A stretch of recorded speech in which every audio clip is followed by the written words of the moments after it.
mendatangi dari tenaga honorer, dan itu yang menjadi komitmen kami untuk bisa diselesaikan. Kita sudah punya payung hukum, undang-undang, dan tinggal kita sekarang membahas peraturan yang lebih teknis. Tunjangan dan fleksibilitas akan diberikan dengan skema flexible benefit dan kait dengan jaminan sosial khususnya jaminan pensiun dan jaminan hari tua akan diberikan dengan skema payment contribution. Keenam, hak dan kewajiban ASN. Selama ini banyak sekali keluhan karena sebelum 2 tahun tidak bisa dimutasi. Maka banyak pemerintah daerah untuk meningkat cepat tidak bisa mutasi sebelum 2 tahun. Nah, karena pelayanan kinerjanya biasanya setiap tahun. Maka sekarang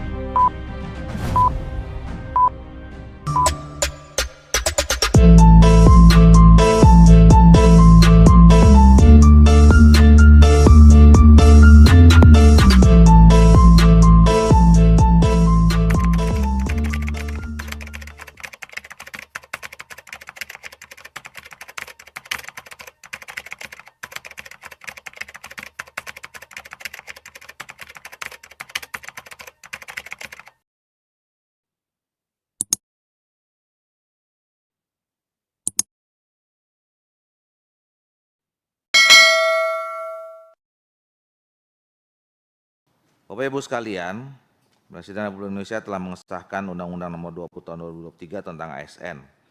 Seperti yang kita ketahui, undang-undang ini cukup lama kita bahas, sampai 3 tahun. Ya. Ada beberapa isu penting yang membuat pembahasan kita ini cukup alot. Ya. 2 diantaranya adalah satu soal KSN, yang kedua soal penyelesaian tenaga honorer. Dan sebagaimana sering kami sampaikan, Komisi 2 ini mulai dari pertama kami dilantik sudah banyak sekali yang mendatangi dari tenaga honorer, dan itu yang menjadi komitmen kami untuk bisa diselesaikan. Kita sudah punya payung hukum, undang-undang, dan tinggal kita sekarang membahas peraturan yang lebih teknis sebagaimana yang diatur dalam Undang-Undang 20 Tahun 2023 itu, Undang-Undang ASN. Masalah tenaga honorer ini harus selesai tuntas selambat-lambatnya Desember 2024. Nah, oleh karena itu kita ingin mendengarkan langsung kira-kira skenario dari pemerintah yang nanti juga akan dituangkan dalam rancangan peraturan pemerintah ini seperti apa. Ini yang akan kita dengarkan dan kita akan bahas. Oleh karena itu kami langsung saja persilahkan pada Saudara Menteri untuk menyampaikan penjelasannya. Silakan. kita langsung masuk ke agenda transformasi dalam Undang-Undang ASN yang tadi disampaikan oleh Pak Ketua. Agenda transformasi dalam ASN ada 7 agenda. Pertama adalah soal rekrutmen dan jabatan ASN. Yang kedua adalah kemudahan mobilitas talenta nasional. Ketiga, percepatan pengembangan kompetensi. Yang keempat adalah penataan tenaga non-ASN. Kelima adalah reformasi pengelolaan kinerja dan kesejahteraan ASN. Keenam adalah digitalisasi manajemen ASN. Dan ketujuh adalah penguatan budaya kerja dan citra institusi. Baik, saya hormati, yang pertama adalah pokok-pokok peraturan pelaksana yang ingin kami sampaikan terkait dengan Undang-Undang ASN ini adalah terkait dengan pemetaan peraturan Undang-Undang 2023. Ada 23 substansi yang mendapat pengaturannya dalam PP, sehingga nanti ini target kami ini bisa dibagi 2 PP saja yang nanti akan kita sepakati bersama anggota Dewan yang terhormat. Berdasarkan pemetaan terhadap seluruh substansi yang diamanatkan dalam undang-undang dan mempertimbangkan tenggat waktu 6 bulan penyelesaiannya, maka pemerintah akan menyusun RPP turunan Undang ASN ini setidaknya dalam 2 peraturan pemerintah. Pertama, RPP tentang manajemen ASN yang terdiri dari 19 bab, serta RPP tentang penghargaan dan pengakuan, serta anggaran manajemen ASN. RPP ini dipisahkan pengaturannya secara tersendiri mengingat di dalam akan diatur mekanisme pensiun yang membutuhkan kajian lebih lanjut. Di samping itu pengaturan ini akan memiliki dampak terhadap beban fiskal negara. Maka kami sangat insentif dengan Kementerian Keuangan untuk merumuskan terkait dengan ini. Total DIM yang ada saat ini pasca ditetapkan Undang-Undang 2023 adalah 676 DIM. Dalam perkembangannya ke depan masih memungkinkan penambahan bab dan DIM baru. Kami telah merumuskan timeline Pak Ketua terkait dengan peraturan pelaksana ini yang ditargetkan selesai pada tanggal 31 April. Strategi pemerintah melakukan berbagai upaya, salah satunya adalah melakukan perumusan yang melibatkan BKN LAN, Kementerian Keuangan, Kementerian Dalam Negeri, dan instansi pemerintah lainnya.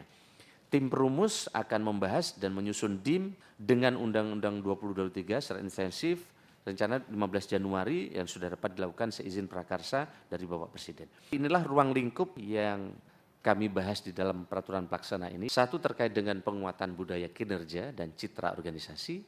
Kemudian perluasan ruang lingkup mekanisme bekerja P3K yang tadi Pak Ketua tekankan. Yang ketiga adalah jabatan manajerial dan non-manajerial. Yang keempat, resiprokal jabatan ASN dengan prajurit TNI atau anggota Polri. Yang kelima, perbaikan kesejahteraan ASN. Yang keenam, hak dan kewajiban ASN. 7, penetapan kebutuhan ASN. 8, pengadaan CASN. 9, penguatan sistem manajemen kinerja. 10, pengembangan talenta dan karir. 11, pengembangan kompetensi. 12, pemberhentian ASN, 13, organisasi profesi, 14, digitalisasi manajemen ASN, 15, penyelesaian sengketa ASN, dan 16 adalah penataan tenaga non-ASN. Ibu dan saya hormati, pertama penguatan budaya kerja dan citra institusi, pada bagian ini akan diatur bahwa nilai dasar yang ada di Undang-Undang ASN akan berlaku sama untuk semua instansi pemerintah. Hal ini tidak seperti kondisi sekarang di mana instansi pemerintah memiliki nilai dasar masing-masing yang sangat rentan untuk diubah apabila terjadi perubahan kepemimpinan sehingga kurang mengakar dalam diri pegawai ASN. Di dalam bagian ini juga akan diatur bahwa pegawai ASN yang melakukan pelanggaran nilai dasar dan kode etik serta kode perilaku akan diberikan konsekuensi. Yang kedua adalah terkait perluasan ruang lingkup dan mekanisme bekerja P3K. Diperlukan perluasan konsep P3K agar pegawai dapat bekerja secara paruh waktu sesuai kesepakatan kerja. P3K agar pegawai dapat bekerja secara paruh waktu sesuai kesepakatan kerja. P3K yang bekerja secara paruh waktu diperuntukkan untuk jabatan non-manajerial. Selain itu akan dapat juga mengenai nomor identitas pegawai negeri sipil, NIP PNS dan PPK yang bekerja penuh waktu, berlaku nasional ditetapkan oleh BKN. Nah ini saya minta kalau ada slide skenario kemarin, Bapak sekalian kami sudah siapkan skenario dari 2,3 juta, sebenarnya sebagian ada yang telah kita selesaikan di dalam penerimaan ASN di tahun 2021, 2022, dan 2023. Ini Pak Ketua beberapa hal terkait dengan berdasarkan instansi 66 pusat, 512 daerah, total 595. Nah, perkembangan pendataan ASN kita lihat Bapak sekalian dari total 2,355 ini yang non ASN lulus seleksi 2021 sudah 1.585. Kemudian non-ASN lulus seleksi 2022 itu 317.148. Kemudian peserta seleksi CASN 2023 adalah 669.054. Ini proses seleksi sedang berlangsung. Nah ini yang kemarin Mbak Ketua kami dapat komplain berat dari teman-teman fresh graduate. Karena dari total ini yang kita lakukan rekrutmen sekarang, 80% isinya honorer dan THK 2. Karena ini sesuai dengan mandat anggota Dewan, honorer diminta diberesin dulu. Hanya 20% yang fresh graduate. Fresh graduate ini komplain berat ke kami. Kami ini siap mengabdi kepada bangsa negara, kenapa kok kami hanya 20%? Tidak 80%. Sampai mereka komplain berat lah. Oleh karena itu, jika nanti disepakati anggota Dewan, di 2024 porsi fresh graduate akan kita tambah lagi tanpa mengurangi hak untuk menyelesaikan untuk honorer. Karena faktanya banyak kabupaten kota membutuhkan fresh graduate anak-anak yang lulus tenaga garansi, keuangan, teknologi dari kabupaten kota. Ya, secara kami buka.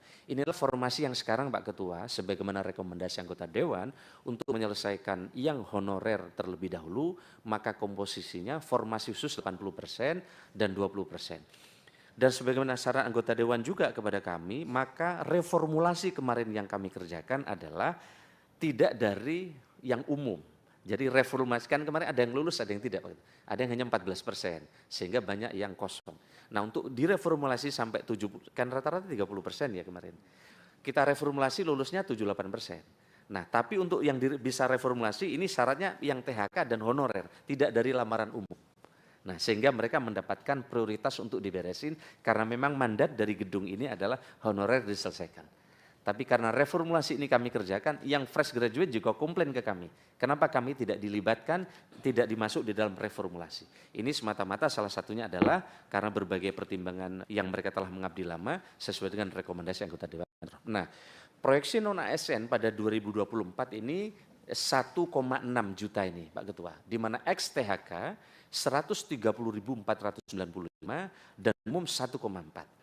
Nah, tinggal apakah besok di dalam tes yang akan datang, yang XCHK2 ini kita beri afirmasi otomatis. Kira-kira itu bersaing antar mereka, atau seperti apa nanti kami akan diskusi dengan anggota Dewan yang terhormat. Waduh, tepuk tangan dulu.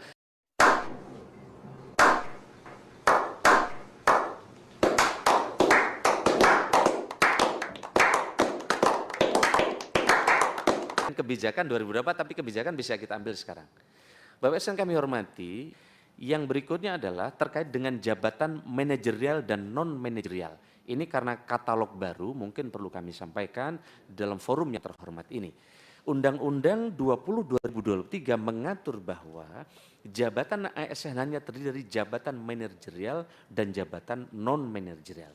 Di mana jabatan manajerial terdiri atas jabatan pimpinan tinggi, jabatan administrator, dan jabatan pengawas. Sedangkan jabatan non-manajerial terdiri dari jabatan fungsional dan jabatan pelaksana. Materi penetapan panduan berupa level kompetensi setiap jabatan serta persyaratan jabatan dan seterusnya. Ini penjelasan pendek kami, nanti jika ada pertanyaan teman-teman akan juga menjelaskan. Yang berikutnya resiprokal ASN dan prajurit TNI anggota Polri. Terkait dengan resiprokal ASN dan prajurit TNI anggota Polri, rancangan PP ini akan mengatur pengisian jabatan ASN dari prajurit TNI atau anggota Polri yang dilakukan secara terbatas pada instansi pusat tertentu dan selektif pada jabatan ASN tertentu yang ditetapkan oleh Menteri berdasarkan usulan instansi pusat tertentu. Ini penting sekali menurut kami poin ini. Komponen kesejahteraan ASN telah diperbaiki di Undang-Undang ASN dalam bentuk penghargaan dan pengakuan yang terdiri dari atas penghasilan, penghargaan yang bersifat motivasi, tunjangan dan fasilitas, jaminan sosial, lingkungan kerja, kesempatan pengembangan diri, dan bantuan hukum. Untuk penghasilan dibagi atas gaji dalam bentuk salary range dan upah, ASN akan menerima insentif dan bonus didasarkan pada kinerja organisasi dan kinerja individu. Tunjangan dan fleksibilitas akan diberikan dengan skema flexible benefit dan kait dengan jaminan sosial khususnya jaminan pensiun dan jaminan hari tua akan diberikan dengan skema definite contribution. Keenam, hak dan kewajiban ASN. Hak ASN akan diberikan sesuai dengan komponen penghargaan dan pengakuan ASN, sedangkan terkait dengan kewajiban dilakukan penyederhanaan proses pemberian sanksi disiplin, termasuk penyederhanaan bentuk-bentuk sanksi, serta maksimalkan peran komite suksesi dalam pemberian sanksi. Ini diberikan karena banyaknya keluhan kementerian lembaga, udah banyak yang jelas-jelas melanggar, terlibat berbagai indisipliner, tapi untuk memberhentikan ASN dianggap sangat susah. Ketujuh, penetapan kebutuhan ASN. Menteri menetapkan kebutuhan pegawai secara nasional sesuai anggaran yang tersedia dalam bentuk positive growth, zero growth, dan negative growth. Dan Menteri bersama Menteri PPN dan Menteri Keuangan menetapkan arah prioritas nasional yang berdampak pada alokasi jumlah pegawai dan alokasi anggaran di instansi pemerintah. Instansi pemerintah menyusun rencana jenis dan jumlah kebutuhan pegawai ASN sesuai dengan kebijakan perencanaan kebutuhan pegawai ASN secara nasional. Kedelapan, terkait dengan pengadaan CASN. RPP Manajemen ASN akan memberikan fleksibilitas kepada instansi pemerintah dalam melakukan pengadaan ASN. Seperti dalam metode rekrutmen ASN dapat diselenggarakan secara fleksibel waktu dan fleksibel metode melalui agent, referral, headhunter, open recruitment, internship. Menteri menetapkan bidang jabatan pimpinan tinggi tertentu secara terbatas pada instansi pemerintah pusat tertentu yang dapat diisi oleh P3K. Guna melindungi talenta dari internal instansi pemerintah, RPP ini juga akan memberikan perlindungan bahwa pengadaan hanya dapat dilakukan ketika instansi pemerintah sudah melakukan talent mobility di dalam dan antar instansi pemerintah dan apabila belum terpenuhi kebutuhan pegawai untuk menduduki jabatan ASN. Yang ke-9, penguatan kinerja pegawai ASN. RPP ini akan menguatkan pentingnya dialog kinerja dalam penetapan dan klarifikasi ekspektasi, ongoing feedback, dan kinerja pegawai. Evaluasi kinerja pegawai dihubungkan dengan kinerja organisasi. Berkali-kali kami sampaikan, kita ini Pak Ketua, kalau jadi pejabat, pilihan kita untuk menilai kinerja anggota 2, baik atau baik sekali. Akhirnya apa? Kinerja individu 9%, kinerja organisasi kadang cuma 40%. Nah, evaluasi kinerja pegawai juga dilakukan untuk 4 kali siklus periodik dan 1 siklus tahunan untuk memastikan progres kinerja ASN tetap terpadu. Anggota Dewan yang terhormat, selama ini banyak sekali keluhan karena sebelum 2 tahun tidak bisa dimutasi. Maka banyak pemerintah daerah supaya lincah cepat tidak bisa mutasi sebelum 2 tahun. Nah, karena penilaian kinerjanya biasanya setiap tahun. Maka sekarang dalam setahun penilaian kinerjanya minimal 4 kali. Sehingga kalau memang buruk, tidak harus nunggu 2 tahun. Mereka jadi kepala dinas pasar, tiba-tiba pasar kotor semua, tidak jalan, tidak bersih, masa nunggu 2 tahun mutasi. Kalau kinerjanya 3 bulan memang tidak bagus, mereka nanti bisa diusulkan dengan perjanjian kinerja. Sehingga ini sebagaimana usulan dari banyak anggota Dewan yang terhormat ketika itu muncul. Ke-10, pengembangan talenta dan karir. Di RPP ini akan dikenal untuk mobilitas talenta meliputi promosi, rotasi, dan penugasan. Instansi pemerintah wajib membentuk komite talenta untuk penyiapan talent pool dan komite suksesi untuk menjamin pelaksanaan mobilitas talenta. Dan setiap instansi pemerintah wajib membentuk talent pool dan menginformasikan talent pool serta jabatan yang lowong dalam platform digital sehingga pegawai pada talent pool instansi lain dapat mengikuti suksesi. Selama ini kalau memutasi kan buram Pak, nggak ngerti kan, karena platform kita belum ada. Nah, sesuai dengan undang-undang ini, kami dengan BKN, begitu juga dengan LAN, bekerja keras memberesin platform ini, target kami segera selesai, sehingga setiap pengisian jabatan tadi, seluruh ASN tahu mana yang kosong, talent pool-nya seperti apa. Mudah-mudahan dengan RPP yang akan kita bahas bersama dengan teman-teman, dan nanti kami laporkan ke anggota yang terhormat, ini akan segera bisa dituntaskan. Yang berikutnya adalah pengembangan kompetensi. RPP ini akan mentransformasi instansi pembina jabatan fungsional yang saat ini ada dan akan ditransformasi menjadi learning institute yang bertugas untuk menyiapkan konten pembelajaran sesuai dengan bidangnya.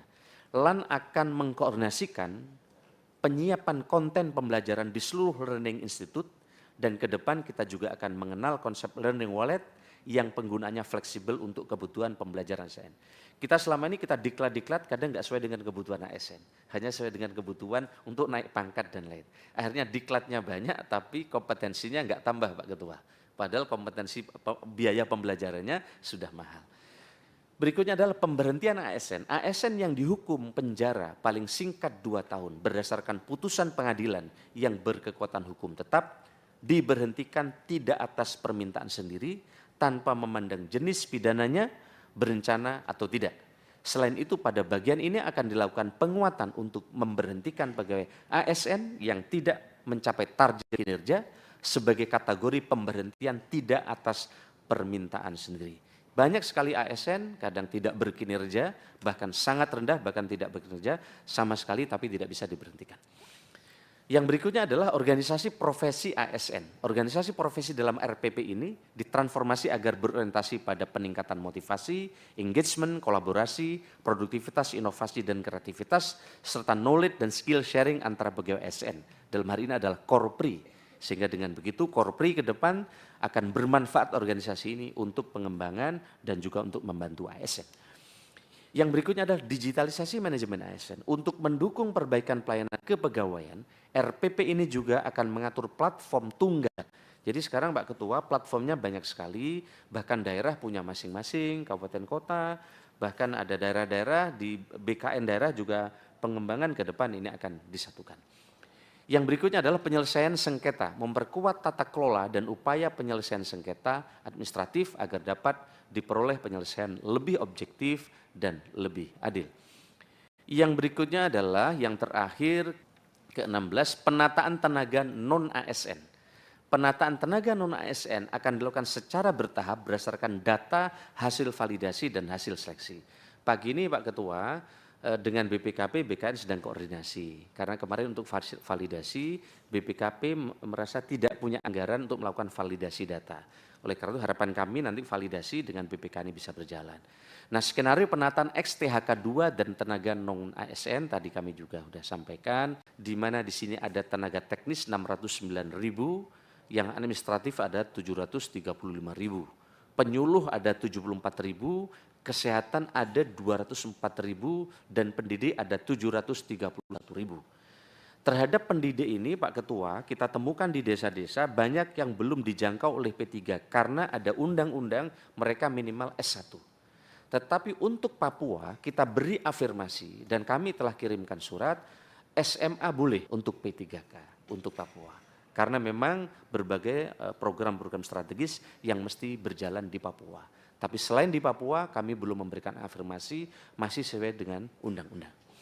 Ibu dan saya hormati, seperti yang kita ketahui bersama dalam peraturan PP 49 2000 terdapat poin pelarangan bagi instansi pemerintah untuk mengangkat tenaga non-ASN. Begitu juga terkait dengan kita lihat ini P3K di lingkungan instansi pemerintah dilarang mengangkat pegawai PNS atau non P3K untuk mengisi jabatan ASN, dan status kepegawaian dalam jabatan tidak boleh dilaksanakan oleh non ASN terhitung mulai tanggal 28 November. Nanti mekanismenya akan kita rumuskan bersama di PP, sehingga dengan demikian tidak boleh ganti bupati mengangkat non ASN baru, dan ini akan disesuaikan dengan keuangan. Karena banyak sekali sekarang belanja pemerintah daerah melampaui di atas 40%. Bahkan ada belanja pegawai di atas 50%. Sehingga dengan demikian boleh tidaknya nanti menghitung dengan kemampuan keuangan daerahnya.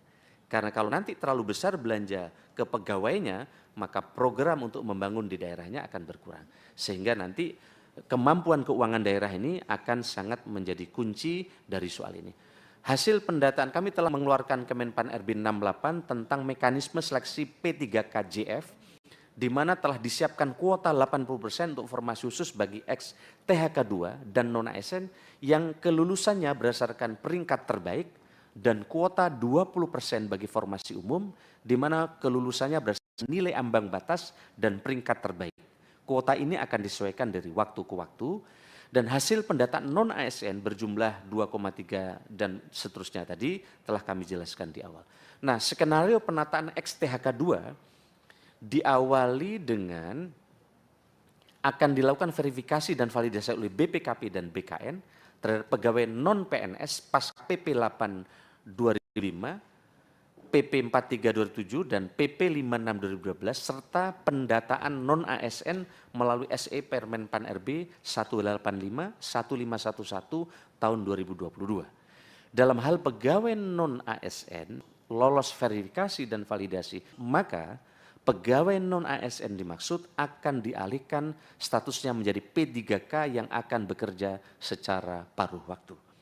Alternatif lain yang dapat dikembangkan dalam penataan tenaga non-ASN adalah melakukan penetapan dan penyesuaian status mereka menjadi P3K sesuai dengan kemampuan lembaga sebagai salah satu metode yang dapat dipertimbangkan.